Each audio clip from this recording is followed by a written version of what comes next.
भगवान श्री कृष्ण बलराम जी से गोप गोपियों की भेंट। श्री सुखदेव जी कहते हैं कि परीक्षित, इस प्रकार भगवान श्री कृष्ण और बलराम जी द्वारिका में निवास कर रहे थे। एक बार सर्वग्रास सूर्य ग्रहण लगा, जैसा कि प्रलय के समय लगा करता है।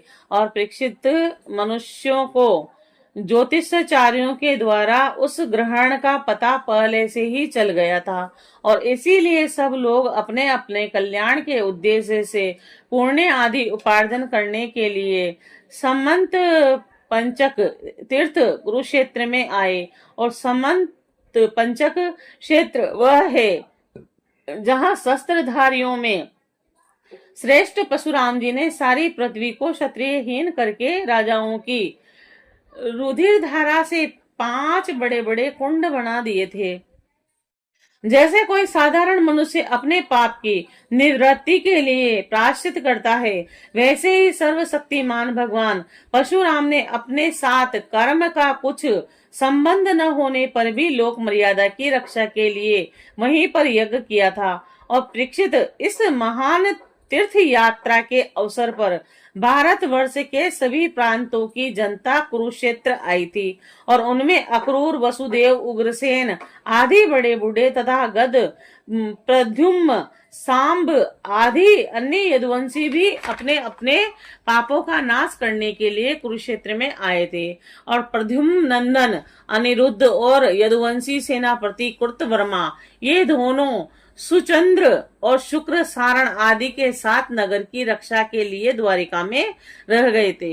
यदुवंशी एक तो स्वभाव से ही परम तेजस्वी थे, और दूसरे गले में सोने की माला, दिव्य पुष्पों के हार, बहुमूल्य वस्त्र और कवचों से सुसज्जित होने के कारण उनकी शोभा और भी बढ़ गई थी। वे तीर्थ यात्रा में पथ के देवताओं के विमान के समान रथों और समुद्र की तरंग के समान चलने वाले घोड़ों, बादलों के समान विशालकाय एवं गर्जना करते हुए हाथियों तथा विद्याधरों के समान मनुष्यों के द्वारा ढोई जाने वाली पालकियों पर अपनी पत्नियों के साथ इस प्रकार शोभायमान हो रहे थे, मानो स्वर्ग के देवता ही यात्रा कर रहे हों। और महाभाग्यवान यदुवंशियों ने कुरुक्षेत्र में पहुंचकर एकाग्र चित्त से संयम पूर्वक स्नान किया, और ग्रहण के उपलक्ष्य में निश्चित काल तक उपवास किया, और उन्होंने ब्राह्मणों को गोदान किया, और ऐसी गौओं का दान किया जिन्हें वस्त्रों की सुंदर सुंदर झूले, पुष्प मालाएं और सोने की जंजीरें पहना दी गई थी। और इसके बाद ग्रहण का मोक्ष हो जाने पर परशुराम जी के बनाए हुए कुंडों में यदुवंशियों ने विधि पूर्वक स्नान किया, और सत्य पात्र ब्राह्मणों को सुंदर सुंदर पकवानों का भोजन कराया। और उन्होंने अपने मन में यह संकल्प किया कि भगवान श्री कृष्ण के चरणों में हमारी प्रेम भक्ति बनी रहे।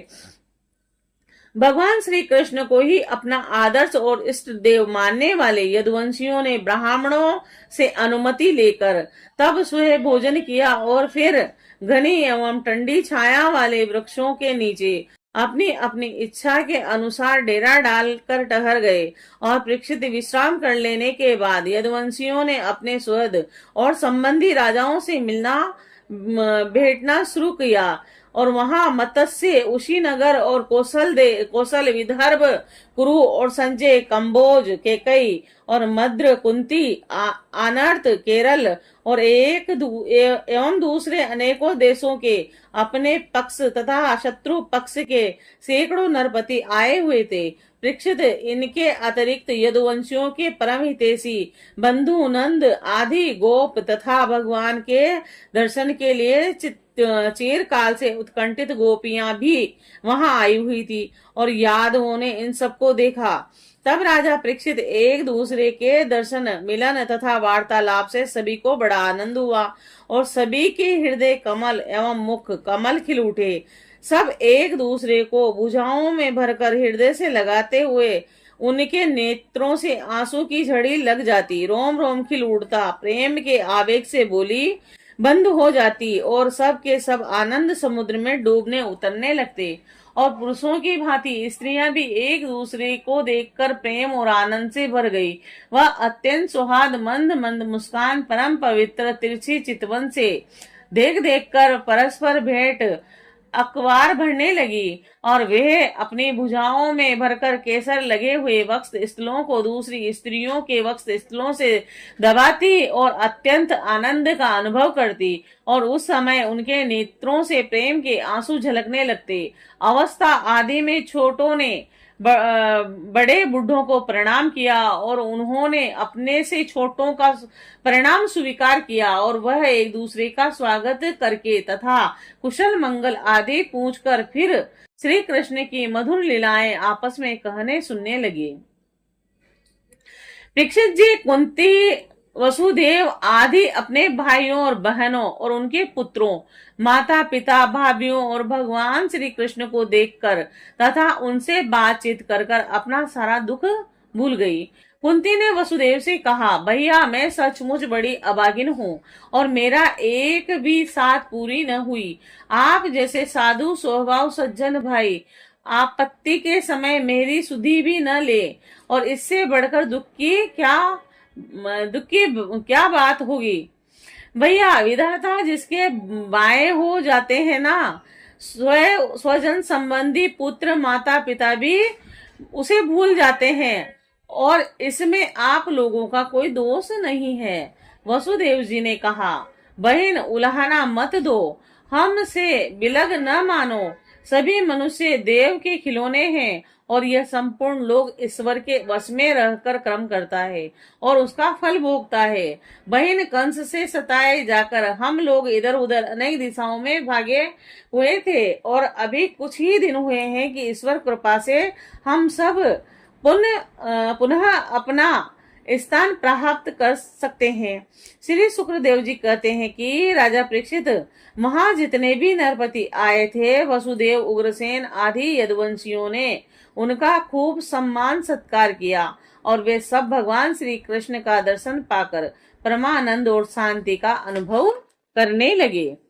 तब राजा परीक्षित भीष्म पितामह द्रोणाचार्य धृतराष्ट्र दुर्योधन आदि पुत्रों के साथ गांधारी पत्नियों सहित युधिष्ठिर आदि पांडव, कुंती, संजय, विदुर, कृपाचार्य, कुंती भोज, विराट, विस्मक और महाराज नगरजीत और पुरुजीत, द्रुपद, शल्य, दृष्टकेतु, काशी नरेश, दमघोष, विशालाक्ष और मिथिला नरेश, मद्र नरेश, केकई नरेश, युधामन्यु, सुशर्मा अपने पुत्रों के साथ बहिक और दूसरे भी युधिष्ठिर के अन्यायी नरपति भगवान श्री कृष्ण का परम सुंदर श्री निकेतन विग्रह और उनकी रानियों को देखकर अत्यंत विस्मित हो गए।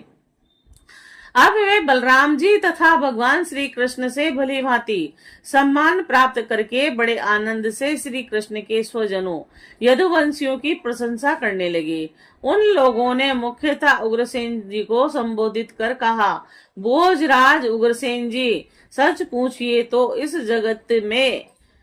जगत के मनुष्य में आप लोगों का जीवन ही सफल है, धन्य है, क्योंकि जिन श्री कृष्ण का दर्शन बड़े योगियों के लिए भी दुर्लभ है, उन्हीं को आप लोग नित्य निरंतर देखते रहते हैं। वेदों ने बड़े आदर के साथ भगवान श्री कृष्ण की कीर्ति का गान किया और उनके चरण धोवन का जल, गंगा जल, उनकी वाणी, शास्त्र और उनकी कीर्ति इस जगत को अत्यंत पवित्र कर रही है। हम लोगों के जीवन की ही बात है, समय के फेर से पृथ्वी का सारा सौभाग्य नष्ट हो चुका था, परंतु उनके चरण कमलों के स्पर्श से पृथ्वी में फिर समस्त शक्तियों का संचार हो गया और अब फिर हमारी समस्त अभिलाषाओं मनोरथों को पूर्ण करने लगी। उग्रसेन जी, आप लोगों का श्री कृष्ण के साथ वैवाहिक एवं गोत्र संबंध है और यही नहीं, आप हर समय उनका दर्शन और स्पर्श प्राप्त करते रहते हैं और उनके साथ चलते हैं, बोलते हैं, सोते हैं, बैठते हैं, खाते हैं, पीते हैं। यूं तो आप लोग गृहस्थी की झंझटों में फंसे रहते हैं। जो नरक का मार्ग है, परंतु आप लोगों के घर वे सर्वव्यापक विष्णु भगवान मूर्तिमान स्वरूप से निवास करते हैं, और जिनके दर्शन मात्र से स्वर्ग और मोक्ष तक की अभिलाषा मिट जाती है। श्री सुखदेव जी कहते हैं कि राजा परीक्षित, जब नंद बाबा को यह बात मालूम हुई कि श्री कृष्ण आदि यदुवंशी कुरुक्षेत्र में आए हुए हैं, तब वह गोपों के साथ अपनी सारी सामग्री गाड़ियों पर लादकर अपने प्रिय पुत्र श्री कृष्ण बलराम आदि को देखने के लिए वहां आए। नंद आदि गोपों को देखकर सबके सब यदुवंशी आनंद से भर गए, और वह इस प्रकार उठ खड़े हुए मानो मृत शरीर में प्राणों का संचार हो गया हो। वे लोग एक दूसरे से मिलने के लिए बहुत दिनों तक आतुर हो रहे थे, इसीलिए एक दूसरे को बहुत देर तक अत्यंत गाढ़ भाव से आलिंगन करते रहे, और वसुदेव जी ने अत्यंत प्रेम और आनंद से विहल होकर नंद जी को हृदय से लगा लिया। उन्हें एक एक करके सारी बातें याद हो आई, और कंस किस प्रकार उन्हें सताता था, और किस प्रकार उन्होंने अपने पुत्रों को गोकुल में ले जाकर नंद बाबा के घर दिया था। भगवान श्री कृष्ण और बलराम ने माता यशोदा और पिता नंद जी के हृदय से लगकर उनके चरणों में प्रणाम किया, और राजा परीक्षित उस समय प्रेम के उद्देक से दोनों भाइयों का गला रुंध गया, और वे कुछ भी बोल न सके। और महाभाग्यवती यशोदा जी और नंद बाबा ने दोनों पुत्रों को अपनी गोद में बैठा लिया, और चारों भुजाओं से उनका गाढ़ आलिंगन किया, और उनके हृदय में चिरकाल तक न मिलने का जो दुख था वह सब मिट गया। रोहिणी और देवकी जी ने ब्रजेश्वरी यशोदा और अपने अंकवार में भर लिया। यशोदा जी ने उन लोगों के साथ मित्रता का जो व्यवहार किया था उनका स्मरण करके दोनों का गला भराया। वे यशोदा जी से कहने लगी, यशोदा रानी, आपने जो ब्रजेश्वर नंद जी हम लोगों के साथ जो मित्रता का व्यवहार किया है ना, वह कभी मिटने वाला नहीं है। उसका बदला इंद्र का ऐश्वर्य पाकर भी हम किसी प्रकार चुका नहीं सकती। नंद रानी जी, भला ऐसा कौन कृतज्ञ है जो आपके इस उपकार को भूल सके। देवी, जिस समय बलराम और श्री कृष्ण ने अपने माँ बाप को देखा तक न था, और उनके पिता ने धरोहर के रूप में उन्हें आप दोनों के पास रख छोड़ा था, उसी समय आपने इन दोनों की इस प्रकार रक्षा की जैसे पल के पुतलियों की रक्षा करती है, और आप लोगों ने ही इन्हें खिलाया पिलाया दुल्हार किया और रिझाया। इनके मंगल के लिए अनेकों प्रकार के उत्सव मनाए। सच पूछिए तो इनके माँ बाप आप ही लोग हैं, और आप लोगों की देख रेख में इन्हें किसी की आंच तक न लगी, और वे सर्वथा निर्भय रहे। ऐसा करना आप लोगों के अनुरूप ही था, क्योंकि सत्पुरुषों की दृष्टि में अपने प्राय का भेदभाव नहीं रहता। नंद रानी जी, सचमुच आप लोग परम संत हैं। श्री सुखदेव जी कहते हैं, राजा परीक्षित, मैं कह चुका हूँ कि गोपियों के परम प्रियतम जीवन सर्वस्व श्री कृष्ण ही थे। जब उनके दर्शन के समय नेत्रों की पलकें गिर पड़ी, तब वे पलकों को बनाने वाले को ही कोसने लगी, और उन्हीं प्रेम की मूर्ति गोपियों को आज बहुत दिनों के बाद भगवान श्री कृष्ण के दर्शन हुए। उनके मन में इसके लिए इतनी लालसा थी कि उनका अनुमान भी नहीं किया जा सकता, और उन्होंने नेत्रों के रास्ते अपने प्रीतम श्री कृष्ण को हृदय में ले जाकर गाढ़ आलिंगन किया, और मन ही मन आलिंगन करते करते तन्मय हो गई। तब राजा परीक्षित, कहाँ तक कहूँ, वे उस भाव को प्राप्त हो गई जो नित्य निरंतर अभ्यास करने वाले योगियों के लिए भी अत्यंत दुर्लभ है। जब भगवान श्री कृष्ण ने देखा कि गोपियां मुझसे तादात्म्य को प्राप्त एक हो रही हैं, तब वे एकांत में उनके पास गए और उनको हृदय से लगाया और कुशल मंगल पूछा और हंसते हुए बोले, सखियों, हम लोग अपने स्वजन संबंधियों का काम करने के लिए ब्रज से बाहर चले आए और इस प्रकार तुम्हारी जैसी प्रेयसियों को छोड़कर हम शत्रुओं का विनाश करने में उलझ गए और बहुत दिन बीत गए। क्या कभी तुम लोग हमारा स्मरण भी करती हो?